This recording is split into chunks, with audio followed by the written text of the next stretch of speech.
বাংলার আকাশে যখন বসন্তের হালকা হাওয়া লাগে, শিউলি নয়, ফুটে ওঠে হলুদ শাড়ি, সাদা ফুল, আর ছাত্রছাত্রীদের চোখে অগাধ স্বপ্ন।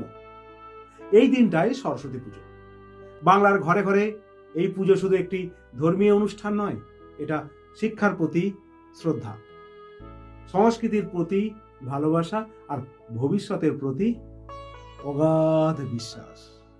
দেবী সরস্বতী কে?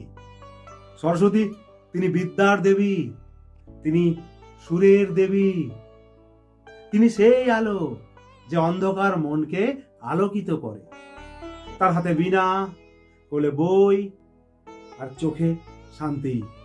তিনি আমাদের শেখান শক্তি শুধু পেশিতে নয়, শক্তি থাকে জ্ঞান আর বিবেক, মনুষ্যত্বে, চেতনায়, বোধ শক্তিতে। বাংলায় সরস্বতী পুজো মানে খাতা কলম বই একসাথে ঠাকুরের সামনে রাখা। আজও কত গরিব ঘরে একটা নতুন খাতা কেনা হয় এই দিনের জন্য। মা বলে আজ পড়া নয়, আজ শুধুই প্রণাম। এই একদিন পরীক্ষার ভয় নেই, ফেল করার আতঙ্ক নেই, শুধু একটাই প্রার্থনা, মা একটু বুদ্ধি দিও। গ্রাম বাংলার সরস্বতী পুজো শহরের বড় প্যান্ডেল নয়, গ্রামে আজও সরলতা, মাটির মণ্ডপ, কাগজের ফুল, খড়ের ছাউনি, নিজের হাতে বানানো প্রতিমা। কেউ চাঁদা দিতে না পারলেও ফুল কুড়িয়ে আনে, পাতা সাজায়, মন দিয়ে পুজো করে। এটাই আমাদের গর্বের বাংলা। সংস্কৃতি আর সরস্বতী, বাংলা ভাষা, বাংলা গান, বাংলা কবিতা, সবখানেই সরস্বতীর স্পর্শ। রবীন্দ্রনাথ, নজরুল তাদের কলমে যিনি কথা বলতেন, তিনি এই দেবী।